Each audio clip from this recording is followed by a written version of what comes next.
फिलहाल भारत के ज्यादातर लोग सुप्रीम कोर्ट के एक फैसले से बहुत नाराज है। इवन कईयों ने तो अपना गुस्सा तक जाहिर किया कि सुप्रीम कोर्ट ऐसे कैसे बिना कोई जांच पड़ताल के अपना फैसला सुना सकता है। दरअसल दोस्तों बात हो रही है इथेनॉल मिश्रित पेट्रोल की, यानी E20 पेट्रोल की, जिसे लेकर फिलहाल देश के हर राज्य से आवाज उठ रही है कि क्या सच में ये E20 पेट्रोल, जिसे सरकार वाहनों के लिए गेम चेंजर कह रही है, फ्यूल इफिशिएंसी वाला ईंधन बता रही है, क्या ये सच में वाहनों के इंजन के लिए कारगर है भी या नहीं। आपको पता होगा कि पेट्रोल में 20% इथेनॉल मिलाकर जिसे गन्ना और मक्का से बनाया जाता है, उसे बेचने के खिलाफ याचिका को सुप्रीम कोर्ट ने खारिज कर दी है। याचिका में कहा गया था कि ज्यादातर गाड़ियां इथेनॉल मिश्रित पेट्रोल यानी E20 के लायक नहीं, लेकिन पेट्रोल पंपों पर वाहन उपभोक्ताओं को इसे खरीदने के लिए विवश किया जा रहा है। ये याचिका अक्षय मल्होत्रा नाम के व्यक्ति ने दायर की थी।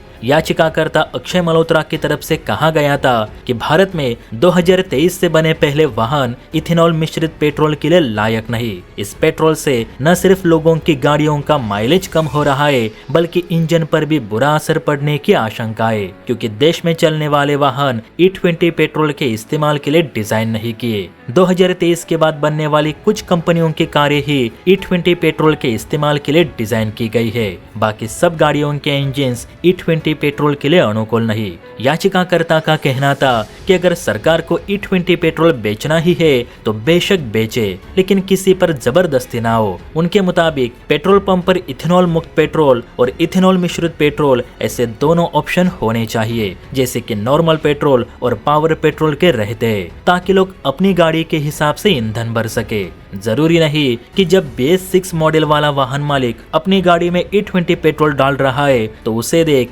BS4 मॉडल वाला वाहन मालिक भी वही पेट्रोल अपनी कार में भरे। ये सरासर गलत बात है। हालांकि केंद्र सरकार की तरफ से अक्षय मल्होत्रा की इस याचिका का कड़ा विरोध किया गया। सरकार की तरफ से कहा गया कि E20 पेट्रोल की नीति व्यापक हित में बनाई गई है। इससे गन्ना और मक्का उत्पादक किसानों को लाभ हो रहा है और ये पर्यावरण के लिए लाभदायक भी है। इसलिए सुप्रीम कोर्ट इस याचिका को सिर्फ एक व्यक्ति की याचिका न समझे। केंद्र का कहना है कि इथेनॉल मिश्रित पेट्रोल को रोकने के लिए विपक्ष ने एक बड़ी लॉबी सक्रिय कर दी है और ये याचिका भी उसी लॉबी का हिस्सा है। साथ ही ये याचिका किसी भारतीय ने नहीं तो विदेशी इंसान ने दर्ज की है। मतलब अक्षय मल्होत्रा इंग्लैंड का रहने वाला है, इसलिए इस याचिका का कोई मतलब ही नहीं बनता। अब दोनों पक्षों को थोड़ी देर सुनने के बाद चीफ जस्टिस भूषण रामकृष्ण गवई और जस्टिस विनोद चंद्रन ने इस याचिका को खारिज कर दी। अब इस याचिका को खारिज करने के बाद यह मुद्दा तो और गर्मा गया। कांग्रेस नेता पवन खेड़ा ने सीधे केंद्रीय मंत्री नितिन गडकरी पर निशाना साधा। पवन खेड़ा ने कहा कि जहां पिता नितिन गडकरी नीति बना रहे, वही उनके बेटे उससे पैसा कमा रहे। साल 2018 में नितिन गडकरी जी ने वादा किया था कि देश में 5 इथेनॉल उत्पादक सेंटर तैयार किए जाएंगे, लेकिन ये सेंटर तैयार नहीं हो पाए और जो इथेनॉल बन रहा है वो गन्ने और अनाज से बनाया जा रहा है। इससे गाड़ियां डैमेज हो रही है और पेट्रोल भी सस्ता नहीं हुआ। कांग्रेस नेता ने तो ये भी कहा कि पिता नीतियां बना रहे और बेटे उन नीतियों के आधार पर पैसे कमा रहे।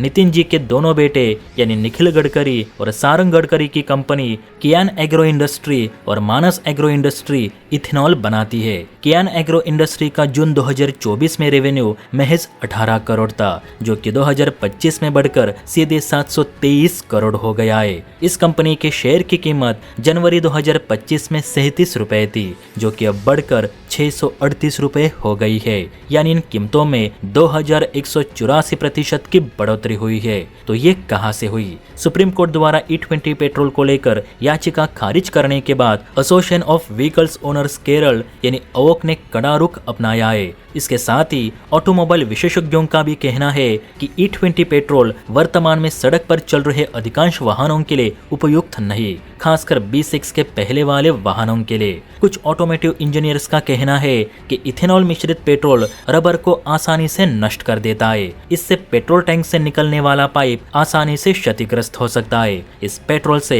वाहन में इस्तेमाल होने वाली सभी रबर सील नष्ट हो सकती है और ईंधन रिसाव का कारण बनेंगी। ईंधन रिसाव से वाहनों में आग लगने की संभावना भी बढ़ जाती है। साथ ही E20 फ्यूल से पेट्रोल टैंक में जंग लगने का भी खतरा रहता है। इससे कार्बोरेटर ब्लॉकेज और रबर सील खराब होने जैसी समस्याएं पैदा होंगी। अब देखा जाए दोस्तों तो E20 पेट्रोल को लेकर मुद्दा अभी भी गर्म ही है। विपक्ष कहता है कि E20 पेट्रोल BS6 नॉर्म्स के पहले वाले वाहनों के लिए नुकसानदायक है, इसीलिए सुप्रीम कोर्ट इस पर रोक लगाए। वही केंद्र सरकार कह रही है कि ये नई ईंधन नीति कार्बन प्रदूषण कम करने और विदेशी तेल आयात कम करने के लिए लागू की गई है। वही ऑटोमोबाइल इंजीनियर्स का कहना है कि E20 पेट्रोल के लिए भारत में सिर्फ लिमिटेड गाड़ियां ही डिजाइन हो पाई है। इस फ्यूल को सार्वजनिक तौर पर बेचने के लिए सरकार को थोड़ा और इंतजार करना चाहिए, जब तक कि सभी वाहन इसके अनुकूल नहीं होते। सुप्रीम कोर्ट का कहना है कि वो किसी विदेशी की याचिका पर सुनवाई नहीं कर सकता। तो अब आप बताइए दोस्तों, एक भारतीय होने के नाते और अपने वाहन के मालिक होने के नाते आपको E20 पेट्रोल मंजूर है या नहीं? आप सुप्रीम कोर्ट के फैसले से सहमत है या नहीं? कमेंट करके अपनी राय जरूर दे। और हाँ, वीडियो अच्छी लगी हो तो बेल आइकन प्रेस करके चैनल को लाइक एंड सब्सक्राइब जरूर करें। जय हिंद।